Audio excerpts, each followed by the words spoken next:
Bonsoir les amis, j'espère que vous allez bien. Bon ben on se retrouve pour notre guidance hebdomadaire. Change un peu de lieu, hein, comme ça, voilà, c'est des décors différents. Donc ici, oui, j'espère que vous avez passé un bon week-end. Donc on démarre la semaine prochaine avec un lundi 13. Donc 13, ça amène quand même une énergie de destruction pour pouvoir reconstruire, vu que c'est l'arcane sans nom. La 13e carte, c'est l'arcane sans nom dans le tarot, ou la mort. Ici, il y a vraiment pour moi une notion de quelque chose qui est de l'ordre d'un nouveau départ, d'éliminer ce dont on n'a plus besoin pour redémarrer quelque chose de nouveau. Certains d'entre vous ont peut-être senti des énergies un peu plus difficiles, un peu de l'inconfort, un peu des émotions pas chouettes, des trucs comme ça. Ça fait partie du process aussi de cette énergie de transformation. Moi j'aime beaucoup quand même cette carte quand on voit l'arcane sans nom, c'est qu'on voit un squelette qui a une faux et qui marche sur un terrain qui est jonché de morceaux de corps. C'est un peu dégueu comme ça, mais si on revient un peu métaphoriquement parlant, il y a vraiment cette notion pour moi qui est celle du compost simplement. On élimine ce dont on n'a plus besoin et en fait ça nous permet de nourrir ce qu'on veut créer. Et ça c'est important. Rien ne se perd, rien ne se crée, tout se transforme. Donc voilà, on m'invite à prendre, on m'invite à commencer par ce jeu de Path of Light Oracle, donc le destin de la lumière, le chemin de la lumière, pardon, mais il y a une notion quand même de destin. On va aller voir un peu ce que ça raconte ici. Allez, pour les gens qui regardent, c'est la bonne, laquelle est la bonne? Celle-là, c'est la bonne, ok.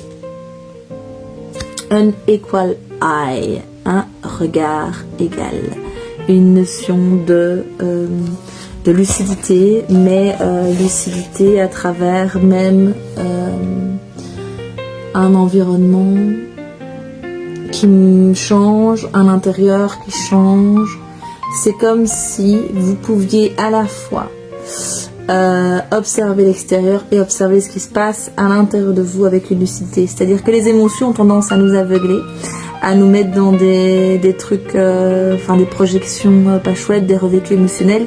Ici, ce que moi je sens, c'est plutôt à travers cet œil égal, c'est cette capacité maintenant de discernement, de clarté, même à travers le filtre des émotions.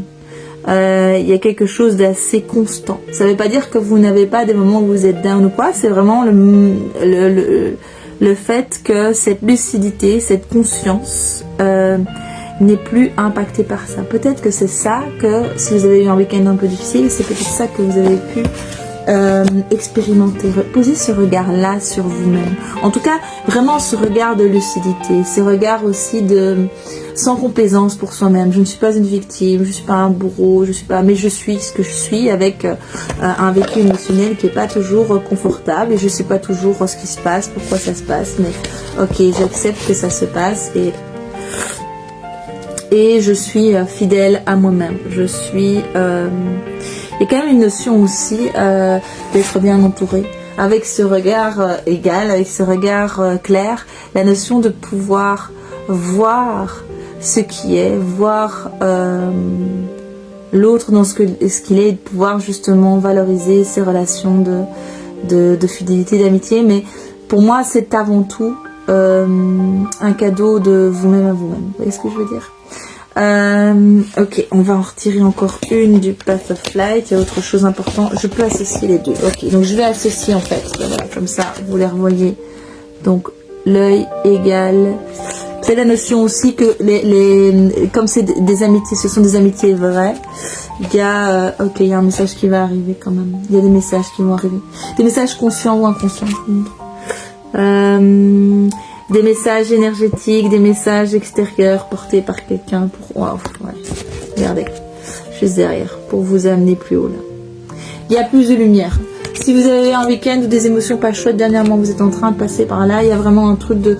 Pour moi, il y a cette notion de transformation, mais il y a aussi un peu cette phase dans l'accouchement physiologique, on appelle ça la phase de désespérance. C'est la phase où la femme se décourage, elle dit non, je peux plus, cette fois-ci je vais la péridurale ou je vais mourir. C'est vraiment une phase assez intense. Et en fait, c'est connu, c'est parce que on arrive au but, on arrive au moment en fait où la femme va effectivement pouvoir mettre son enfant au monde, où l'enfant va sortir.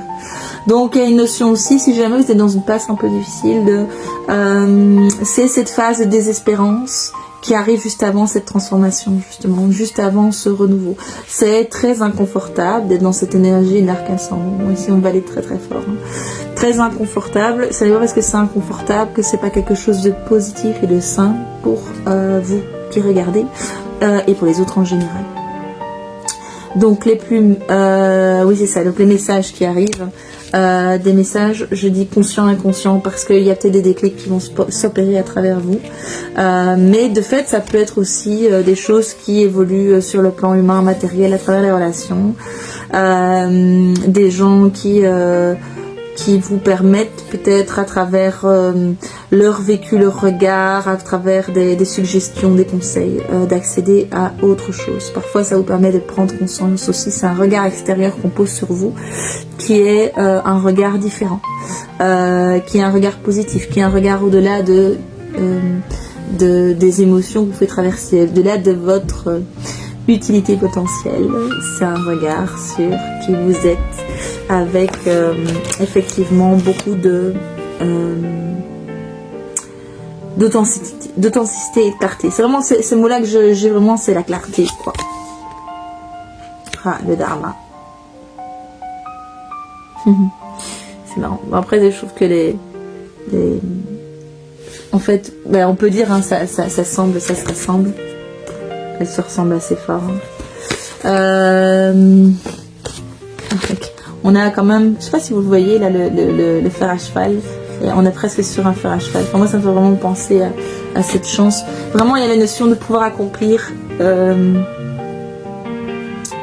enfin ce à quoi votre âme aspire. Je sais pas ce que c'est, hein. Ça peut être un petit quelque chose, comme ça peut être un grand quelque chose. Enfin, de toute façon, dans les grands quelque chose, ça commence toujours par des petits quelque chose. Donc peut-être que c'est les premières étapes des petits quelque chose, mais ouais, il y a une notion, ouais, vraiment, ici je sens vraiment cette notion de pouvoir reconnecter profondément avec des ressources qui sont des ressources liées à des choses de votre histoire, alors je dirais sur plusieurs plans, sur plusieurs espaces, dans plusieurs temporalités. Il y a aussi une notion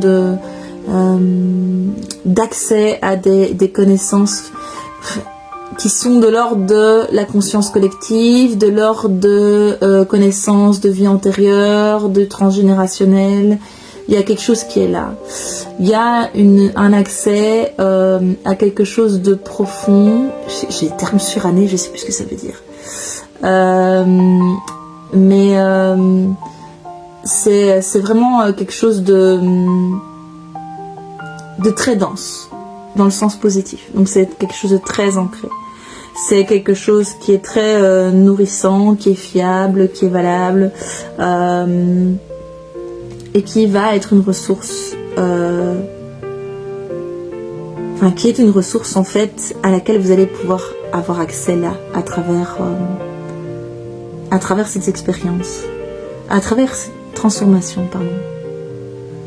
Oui, il y a vraiment ce truc de pouvoir avoir accès à quelque chose de différent, auquel vous n'avez pas eu accès jusqu'à présent. Ça ne veut pas dire que c'était pas dans votre énergie, dans votre histoire. C'est-à-dire que c'est comme un livre qui est là, qui est fermé, peut-être qui est derrière une vitre, qui est dans une bibliothèque qui est trop haute, je ne sais pas, il y a quelque chose il y avait une notion d'inaccessibilité qui maintenant se transforme en quelque chose qui est accessible, mais c'est pas juste accessible, c'est comme si ça devient